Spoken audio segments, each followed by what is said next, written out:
Raise your hand if you're married. None of you are married. Raise your hand if you would like to be married to your baby's father. One. The rest of you who don't plan to get married, why don't you plan to get married? I'd like to know that.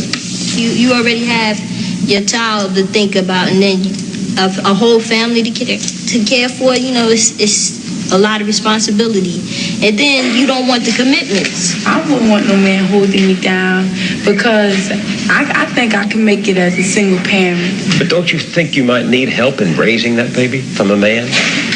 Not really. I didn't have a father.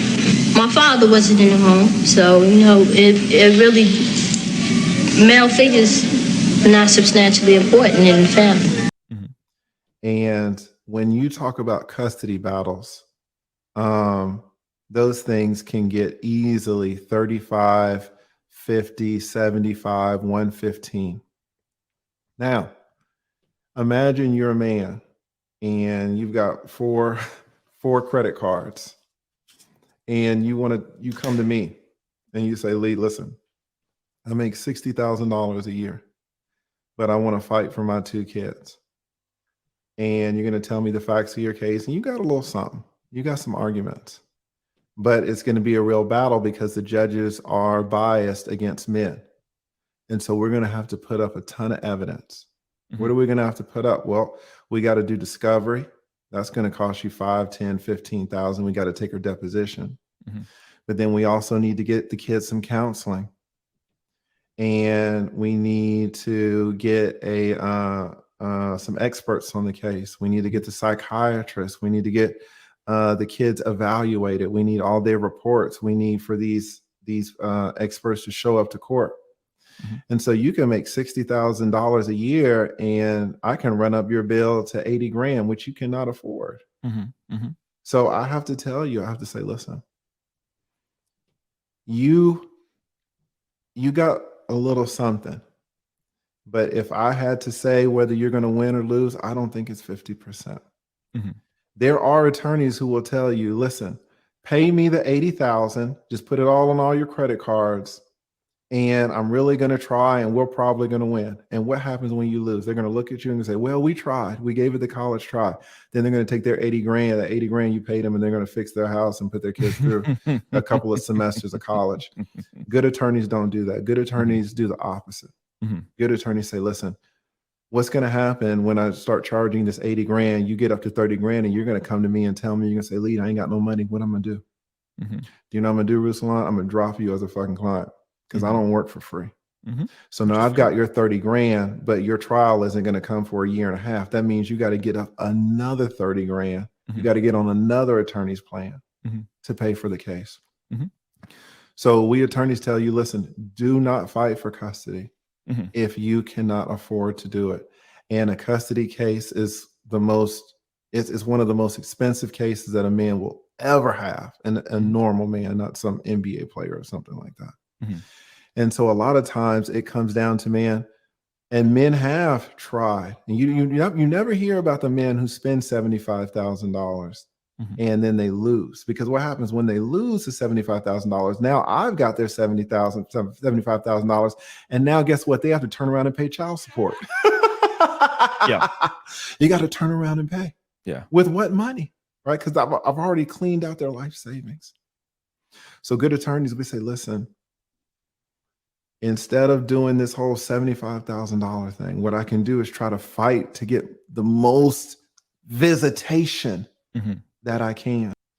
The cases that go to court are the strongest cases. Right. You're thinking that the cases that go to court are equally strong as the cases that don't, and that's where you're missing. The cases that actually get to the trial, those are the cases that the men have the best chances of winning. So you're looking at the cream of the crop and assuming that the cream of the crop is reflective of the base of the pyramid. It's reflective of all the other cases. Sure. Now, you wouldn't know that, right? Because you're just looking at the numbers. The numbers don't tell you which are the strongest cases and which are the weakest cases. And this is so wrong. I'm so glad you're saying this. This is so wrong. You have no idea how many men's lives have been destroyed financially, trying to fight for something that you're not going to get.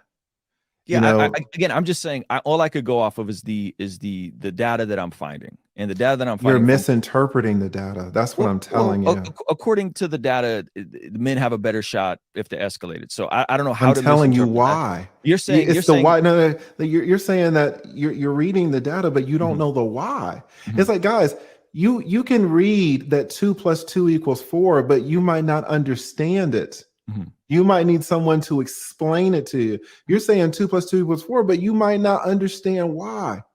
You're reading the statistics, Ruslan, but I'm telling you why.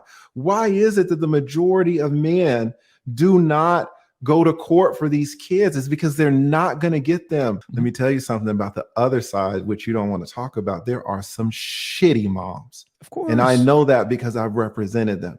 Of course. There are moms that have physically abused their kids. There are moms that are abandon their kids. There are moms that neglect their kids. Yes. And so if you have shitty fathers, then guess what you also have? Since fathers are humans, guess what mothers are? Mothers are humans too. So you have shitty moms. So if you have shitty moms and you have shitty fathers, why is it that 90% of the women have primary custody when the moms are shitty too? This is what you need to analyze when you're looking at your numbers. Guys, if you don't really practice in the space, you just look at the numbers, you have no idea what you're looking at. You're like, why is it? Why is it if men and women can be equally good or equally bad, you would think that the numbers would be more 50-50, wouldn't you? Obviously, there are shitty moms, but why is it that 90% of the moms get primary custody? Hey, check it out, fam. Anybody peeping these facts gonna straight up see some shady biz going on, you feel? Like 90% of the time in court where the dude got all the cards, it still be rolling in the lady's favor, no matter how messed up she be. Now you gotta wonder, why Esau on this tip, right? It's clear as day, man. Dude's trying to break down the black fam, no cap. Esau know, if he hand the shorties over to the moms, they bound to hit the struggle, big time. Like bouncing from school, getting caught up in the streets, facing mind issues, and being on the receiving end of some real bad stuff, you know? Plus, Esau ain't blind. He know them kids growing up in the struggle gonna face all kinds of downsides. Like bad health, not knowing where the next meal coming from, no good schools or docs around, and always being in the mix of some violent stuff. But still, Esau be handing kids to single moms like it's nothing. All cause of stuff like the courts favoring women, ain't enough good spots for kids to stay, no real help for the single moms, and this bogus idea that dads ain't really that necessary in a kid's life. Man, the fallout from this setup is wrecking kids and families, no doubt. Kids growing up in the struggle face all kinds of bad outcomes that stick with them for life, and they just keep that cycle going, you know? Real talk, the lady ain't really the key to a kid's success. Like the dad's the real MVP in a kid's life, while the mom's just a bonus, not the main event. I know some folks gonna be heated hearing this, but it's just what it is, facts. Kids with their dads, holding it down, just do better in life. Straight up. When it comes to school, the data don't lie. Kids from homes where the dad's in charge just do better, acing tests and stuff. And on the real, having a dad around keeps kids on the straight and narrow, less likely to get caught up in some mess. They got a stronger mind, less likely to fall into that dark place. And they ain't slacking on the physical either, staying active and not falling into them health traps that come when it's just the mom holding it down. Here's another reason why Babylon's tweaking. Without families holding it down, you lose that moral code. And without that, ain't no order in the place. It's all chaos. And ain't no way a society can rock with that kind of mess, you know? And that type of chaos, man, it's got nations collapsing like a deck of cards in the wind.